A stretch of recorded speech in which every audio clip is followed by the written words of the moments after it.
ज़मीन कब रोती है। अस्सलामु अलैकुम मोहतरम हजरात, उम्मीद करता हूँ आप सब खैर व आफ़ियत से होंगे। दोस्तों, अल्लाह तबारक व ताला ने ज़मीन व आसमान में बशमुल जिन्नातों व इंसान जो कुछ भी पैदा किया है, उन्होंने हर चीज़ को कुव्वते समात यानी सुनने और कुव्वते गुआई यानी बोलने की सिफत अता फरमाई है। हर चीज़ अपनी अपनी ज़ुबान में अल्लाह तबारक व ताला के ज़िक्र में मसरूफ़ हैं। ऐसी तमाम चीज़ें जो अल्लाह तबारक ताला ने पैदा की, जब उनको कोई चीज़ अता करता है तो वो उस पर शुक्र अदा करती है, और जब उनको कोई तकलीफ़ पहुंचती है तो वह उसका इजहार करती है। लेकिन ये और बात है कि अल्लाह तबारक ताला ने ऐसी आवाज़ों को जिन व इंसानों से पोशीदा रखा है। धरती यानी ज़मीन को ही ले लीजिए, ज़मीन बोलती भी है और सुनती भी है, खुशी गम को महसूस भी करती है और उसका इजहार भी करती है। नबी करीम सल्लल्लाहु अलैहि वसल्लम ने फरमाया, दो मौके ऐसे हैं कि जिन पर ज़मीन रोती है। पहला मौका यह है कि जब ज़मीन पर नाहक किसी मजलूम का खून बहाया जाता है, मकतूम यानी जिसको कत्ल किया गया हो, उसका कतरा ज़मीन पर गिरते ही ज़मीन पुकारती है, या इलाही मुझे इजाज़त दे ताकि मैं कातिल को अभी निगल जाऊं। आवाज़ आती है, सब्र कर, यह तेरे अंदर ही आएगा। दूसरा मौका यह है कि जब जानी जिना इंतकाब करने के बाद गुस्ल करता है, तो पानी का पहला कतरा ज़मीन पर जैसे ही गिरता है तो ज़मीन जारो कतार रोती हुई कहती है, या इलाही मुझे इजाज़त दे ताकि मैं इसे अभी निगल लूँ। आवाज़ आती है, थोड़ी देर सब्र कर, यह तेरे पास ही आएगा। मेरे प्यारे अजीज़ दोस्तों, जिनाकारी एक बदतरीन लानत, जिल्लत और पस्ती की अलामत है। यह वही सियाना फेल यानी काम और घिनौना जुर्म है। इसका मुर्तकिब वही शख्स होगा जिसके दिल में खौफे खुदा का अजाब और आखिरत का डर, कुरान की आयत, नबी पाक सल्लल्लाहु अलैहि वसल्लम की अहादीस का पासो और लिहाज न हो, अपनों और गैरों में जिल्लत रुसवाई का अंदेशा न हो, और वह निहायत ही बेगैरत, बेशरम और बेअहमियत शख्स होता है जिसकी इंसानियत पर हैवानियत गालिब हो चुकी होती है।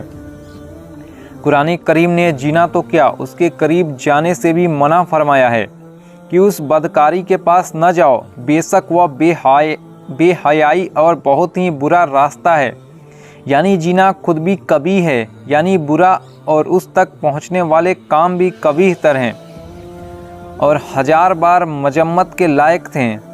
लोगों की रूहानी पाकीज़गी और अखलाक तहारत के भी मुनाफ यानी खिलाफ है, और रूहानियत के चेहरे पर एक बदनुमा दाग है और मुआसरे में रहने के एतबार से भी काबिल नफ़रत है।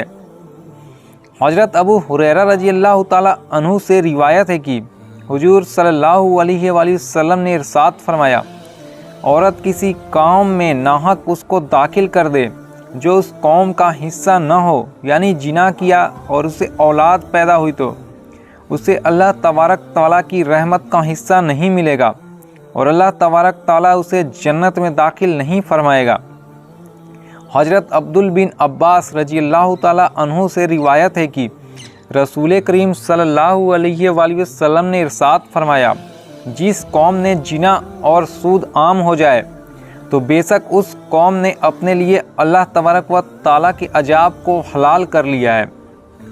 हज़रत अम्र बिन आस रज़ी अल्लाह ताला अन्हु से रिवायत है कि नबी करीम सल्लल्लाहु अलैहि वसल्लम ने इरशाद फरमाया, जिस कौम में जिना आम होगा वो कहत यानी तंगी में गिरफ्तार होगी, और जिस कौम में रिश्वत का चलन होगा वो रौब यानी खौफ में गिरफ्तार होगा। हज़रत बरीदा रज़ी अल्लाह ताला अन्हु से रिवायत है कि रसूल करीम सल्लल्लाहु अलैहि वसल्लम ने इरशाद फरमाया, सातों आसमान और सातों ज़मीन बूढ़े जानी पर लानत करती है, और जानियों की शर्मगाह की बदबू जहन्नुम वालों को ईजा व तकलीफ़ देगी। दूसरी जगह नबी करीम सल्लल्लाहु अलैहि वसल्लम ने फरमाया, जिना से 6 बातें जाहिर हो जाती हैं, 3 दुनिया में और 3 आखिरत में। दुनिया में जानियों का चेहरा सियाह यानी काला हो जाएगा उसके रिज्क में तंगी यानी कमी हो जाएगी और उम्र से बरकत निकल जाएगी और आखिरत में भी अल्लाह तबारक व ताला की नाराज़गी में गिरफ्तार होगा, हिसाब किताब में सख्ती देगा, अरसाए दराज तक दोजख में रहेगा, बशर्ते कि ईमानदार हो, वरना हमेशा हमेशा उसका ठिकाना दोजख ही होगा।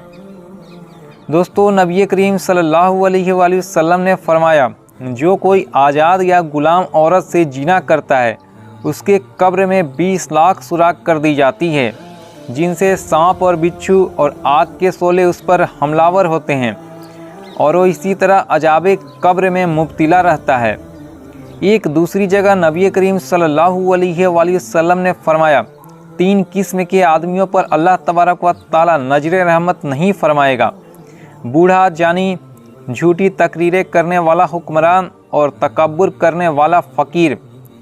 सैयद आलम सल्लल्लाहु अलैहि वसल्लम ने इरशाद फरमाया, जिनमें से 80 साल की नेकियां बर्बाद हो जाती है और दोजख में एक कुआं जानी के लिए तैयार किया गया है, जिसमें उन्हें अंजाम दिया जाता रहेगा।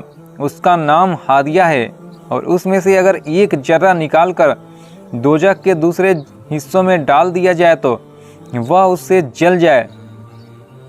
किसी इंसान का कत्ल करना कितना बड़ा और कबीह अमल है, इसका आप अंदाज़ा नहीं लगा सकते हैं। एक हदीस और सुन लीजिए।